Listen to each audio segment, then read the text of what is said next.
안녕하십니까? 반갑습니다. 공동주택 관리 실무의 정석 제3편 장기수선의 정석을 알아보는 시간입니다. 장기수선의 정석은 법령체계, 장기수선 계획, 장기수선, 충당금, 감사 사례 및 지뢰의 신순으로 설명드리겠습니다. 첫 번째 소제목 장기수선 법령체계입니다. 장기수선 계획의 수립과 조정, 장기수선, 충당금의 적립 및 사용 등에 대한 기본적인 원칙과 기준은 공동주택관리법 제29조 및 제30조, 시행령 제30조 및 제31조에서 정하고 있습니다. 시행규칙 제7조 관련 별표일에서는 65개 공사종별에 대한 장기수선계획 수립기준을 구체적으로 제시하고 있습니다. 아울러 국토교통부와 중앙공동주택관리지원센터에서는 장기수선계획 실무 가이드라인을 제시하고 있습니다. 동 가이드라인에서는 장기수선계획 및 장기수선 충당금에 관한 유권 해석 내용과 실무처리 기준, 방법, 사례 예시 등의 자료를 제공하고 있습니다. 본 강의는 공동주택관리법령에서 정하는 기준과 절차를 중심으로 장기수선계획 실무 가이드라인 주요 내용을 추가하여 설명하는 방식으로 진행하겠습니다. 두 번째 소제목 장기수선 계획입니다. 장기수선 계획은 공용부문 주요 시설물의 교체 및 보수 등에 대하여 수립하는 계획으로 정의됩니다. 장기수선 계획의 필요성은 적정 시기 유지 보수로 시설물의 수명 연장, 과다한 수선 비용 발생 억제에 있으며 이용자의 안전과 편리를 보장하는 데 있습니다. 장기수선 계획 실무 가이드라인에서 제시하고 있는 공동주택 시설물 유지 관리 개념도입니다.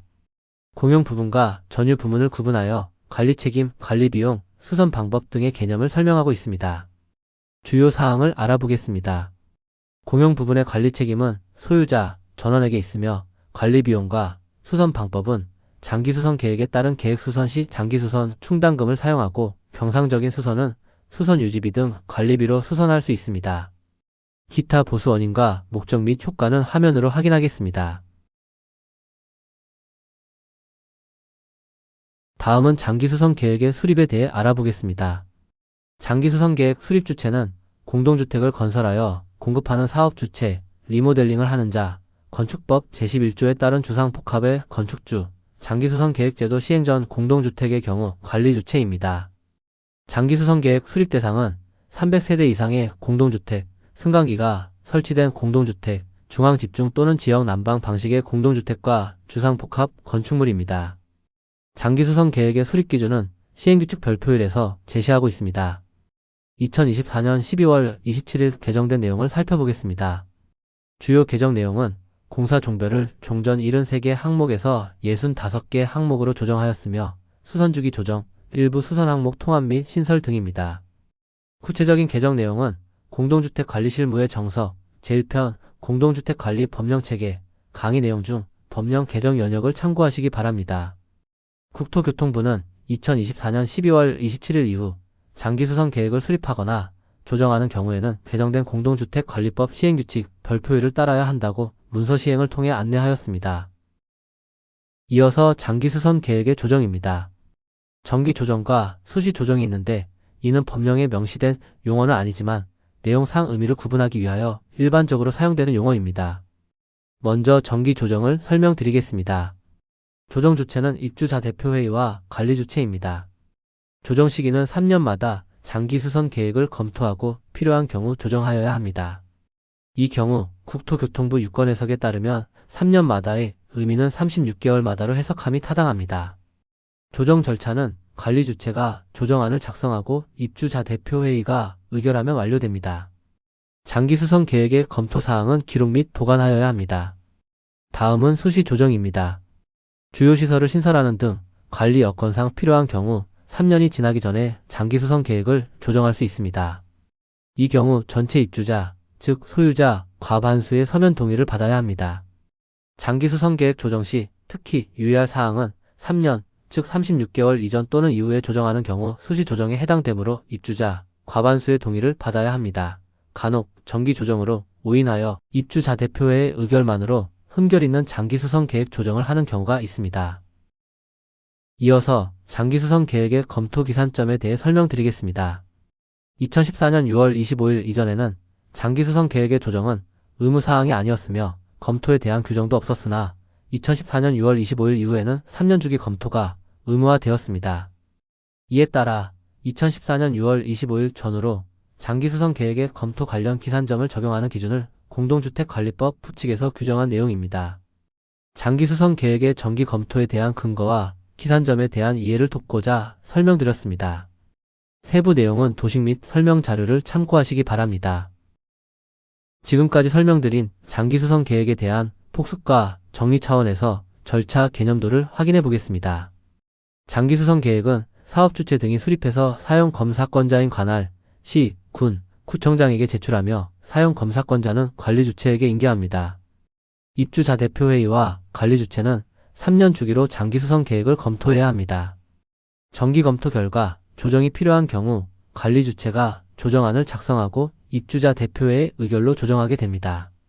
정기 검토 결과 조정이 필요 없는 경우 조정하지 않을 수 있습니다. 3년이 지나기 전에 관리 여건상 필요한 경우 전체 입주자 과반수 서면 동의로 조정할 수 있습니다. 세 번째, 소제목 장기수선 충당금입니다.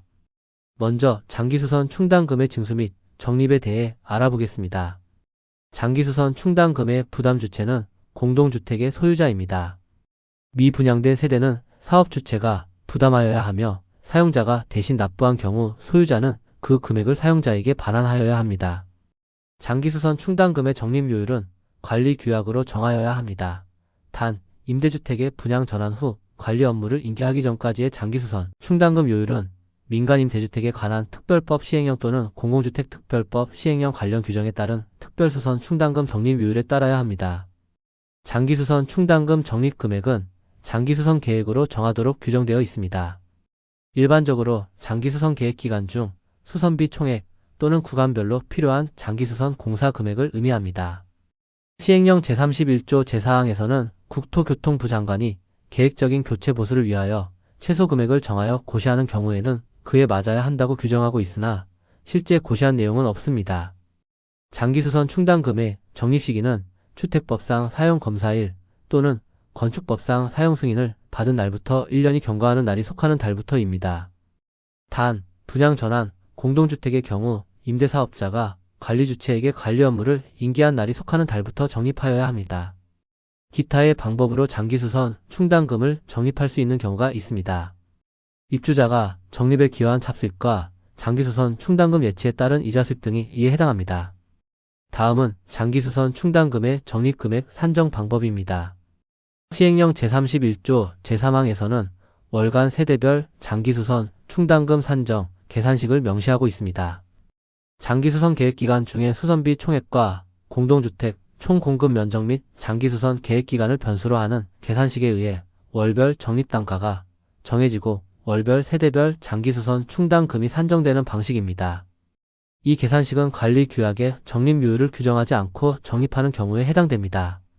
한편 장기수선 계획 실무 가이드라인에서는 시행령 제31조 제1항에 근거하여 관리규약상의 적립요율을 적용하여 월별 세대별 장기수선 충당금을 산정하는 계산식을 제시하고 있는데 공동주택 단지에서 일반적으로 적용하고 있는 계산 방식입니다. 참고로 장기수선 충당금의 월별 적립단가를 입주자 대표의 의결 방식으로 정하는 경우가 있는데 이는 공동주택관리법령의 명백한 위반에 해당합니다. 월별 적립단가는 관리규약에서 정하는 구간별 적립요율이 변경되거나 장기수선 계획에서 정하는 수선비 총액이 변경되는 경우에 월간 세대별 장기수선 충당금 산정 계산식에 따라 변경이 가능함을 특히 유의하여야 합니다. 장기수선 충당금은 관리비 등과 별도의 계좌에 예치하여야 합니다. 계좌는 관리사무소장 직인 외에 입주자 대표의 회장의 인감을 복수로 등록할 수 있습니다. 이어서 장기수선 충당금의 사용 용도 및 사용 절차를 확인해 보겠습니다. 장기수선 충당금의 사용은 장기수선 계획에 따라야 합니다. 예외적으로 입주자 과반수의 서면동의 시 법 제45조에 따른 하자분쟁조정위원회의 하자분쟁조정비용, 법 제48조에 따른 하자진단 및 감정에 드는 비용 및 그 비용을 청구하는데 부가적으로 드는 비용으로 사용할 수가 있습니다. 두 가지 경우 모두 관련 법령 조항에서 명시하는 근거에 부합되어야 합니다. 장기수선 충당금은 이 법에 따른 용도 외의 목적으로 사용하여서는 안 됩니다. 이 조항을 위반하는 경우 과태료 1,000만 원이 부과될 수 있습니다. 다음은 시행령 제25조 및 제31조 규정에 따른 장기수선 충당금의 사용 절차입니다. 관리 주체가 장기수선 충당금 사용 계획서를 작성, 제출하고 입주자 대표회의가 검토, 의결 및 사업자를 선정하며 관리 주체는 공사 시행 후 동장기수선 충당금을 집행하는 것이 일반적인 사용 절차입니다.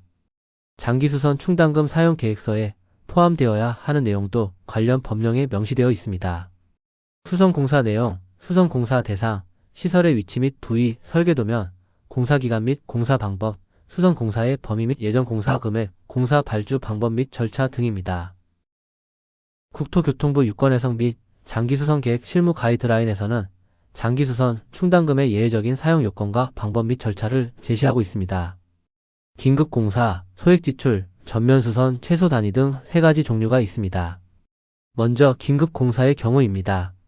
요건은 갑작스런 사고 등 예기치 못한 사정으로 수선 주기가 도래하지 아니하였으나 장기수선 충당금을 사용하는 경우입니다. 수선 대상은 장기수선 계획에 반영되어 있는 항목입니다.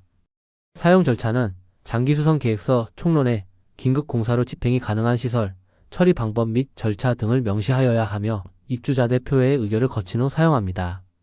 또한 교체나 보수 후 최초 도래하는 정기 또는 수시 조정 시 장기수선 계획에 반영하여야 합니다. 두 번째 예외적인 사용은 소액지출입니다. 요건은 주요 시설의 갑작스런 고장 등 예기치 못한 경우로서 장기수선 계획의 수선 주기에 따라 수선이나 보수를 할 수 없는 경우 소액의 범위 내에서 사용할 수 있습니다. 수선 항목은 시행규칙 별표일에 공사 항목 중 단지에 설치된 단위 개수가 많고 단가가 소액이며 지속적이고 반복적인 교체, 수리가 필요한 항목입니다. 화재 감지기, 스프링클러 헤드, 스피커, CCTV 카메라 등이 해당됩니다. 사용 절차는 장기수선 계획서 총론에 따라 소액지출로 집행이 가능한 긴급공사 내용, 처리 방법 및 절차를 명시하여야 하며 입주자 대표의 의결 후 사용합니다. 또한 교체나 보수 후 최초 도래하는 정기 또는 수시 조정 시 장기수선 계획에 반영하여야 합니다. 유의할 사항입니다.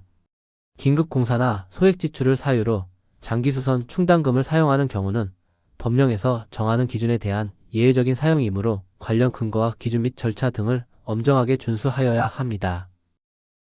세 번째, 전면수선 최소 단위의 경우입니다.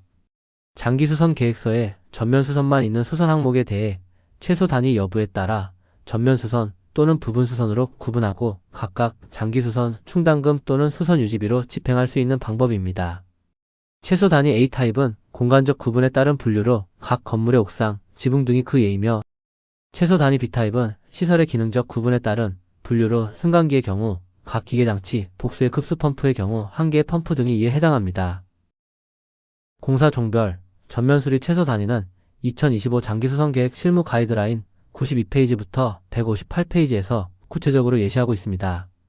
정리하면 전면수선만 반영된 수선 항목 중 일부 수선이 필요한 경우 최소 단위 이상이면 전면수선으로 처리하여 공사 시행 후 장기수선 충당금을 집행하고 최소 단위 미만인 경우 공사 시행 후 수선 유지비로 집행할 수 있습니다. 이 경우 승강기 관련 최소 단위 미만의 수선 비용은 승강기 유지비로 집행하는 것이 회계 관련 기준에 부합함을 유의하시기 바랍니다. 참고로 장기수선 충당금 관련 정보 공개 규정을 알아보겠습니다. 시행령 제23조에서는 장기수선 충당금 적립률 및 사용한 금액을 포함한 명세를 다음 달 말일까지 단지 인터넷 홈페이지, 동별 게시판, 공동주택 관리 정보 시스템에 공개하도록 규정하고 있습니다. 또한 대부분의 시도별 관리 규약준 측에서는 직전연도 12월 말 기준 장기수선 충당금 적립금액, 집행금액 및 잔액 현황을 매년 3월 말까지 홈페이지와 게시판에 공개하고 입주자 등에게 배부하도록 하고 있습니다. 네 번째 소제목 감사 사례입니다. 감사 사례는 2024년 경기도 공동주택관리 감사 사례집을 분석하고 요약한 내용을 설명드리겠습니다. 2024년 1년 동안 장기수선 분야에서 가장 많은 감사 지적을 받은 사례는 장기수선 계획의 검토, 조정의 부적정입니다. 구체적인 내용은 장기수선 계획 정기검토 미행, 36개월 이전 또는 이후에 정기검토, 정기조정 시 일부 수선 항목 누락 조정 등입니다. 다음으로 장기수선 충당금의 용도 외 사용입니다. 장기수선 계획 수선 항목에 포함되지 않은 공사비용을 장기수선 충당금으로 집행한 사례입니다. 장기수선 계획 이행 부적정은 장기수선 계획상 수선 예정 연도의 교체, 보수 등을 이행하지 않은 사례입니다. 장기수선 충당금 적립률 관련 지적 사례는 관리규약과 장기수선 계획서상 적립률 불일치, 관리규약의 적립률 미규정, 임의의 적립단가 적용 등입니다. 장기수선 충당금 사용 금액의 미공개, 오류 공개도 감사 지적된 사례입니다. 이어서 경기도에서 공개한 2022년, 2023년도 과태료 부과 현황입니다. 장기수선 계획 이행 부적정으로 2개 단지에 과태료를 부과한 사례가 있습니다. 5번째 소제목 지류회신입니다. 장기수선 관련 업무에 도움이 될 수 있는 지류회신 몇 가지를 소개하겠습니다. 장기수선 계획 정기 조정 시 수선 항목을 추가할 경우 입주자의 동의 절차, 필요 여부에 대해 법제처는 전체 입주자, 과반수의 서면 동의를 받지 않아도 된다는 법령 해석을 한 바 있습니다. 정기 조정은 조정 내용에 따른 구분 없이 입주자 대표의 의결로 가능하다는 취지로 이해하면 되겠습니다. 장기수선 계획 이행 관련 국토교통부 지류회신 내용입니다.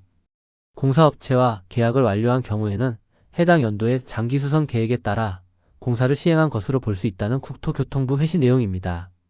장기수선 계획에 따른 장기수선 충당금 사용 시 분할 납부, 즉 할부 방식은 공동주택관리법 관련 규정이 취지에 부합하지 않는다는 지류회신 사례가 있습니다. 다음은 승강기가 없는 동의, 장기수선 충당금 징수 시 승강기 교체 비용을 제외할 수 있는지에 대하여 법제처는 관리규약으로 세대별로 공동주택관리법 시행령 제31조 제3항과 다르게 승강기 교체, 보수 관련 비용을 제외하고 장기수선 충당금을 산정할 수 없다는 법령 해석을 하였습니다. 마지막으로 장기수선 충당금의 과소를 문제 삼아 부가액 산출 기준을 무시하고 입주자 대표회의에서 의결하는 방법으로 장기수선 충당금 부과 금액을 조정하는 것은 타당하지 않다는 중앙공동주택관리지원센터의 회신 내용입니다. 부연하면 세대별 월별 장기수선 충당금은 공동주택관리법 시행령 제31조 및 장기수선 계획 실무 가이드라인에서 제시하는 계산식에 따라 산정하여야 합니다. 본 강의는 관련 법령, 지침, 기준 등의 주요 내용을 요약해서 정리한 내용이므로 실무에 적용하실 때에는 반드시 최근 법령 조항을 꼼꼼하게 확인하여 주시기 바랍니다. 아울러 강의 내용을 포함하여 좀 더 자세한 내용을 보시고자 하시는 분들께 관련 책자를 소개해 드립니다. 이상으로 장기수선의 정석 강의를 마치겠습니다.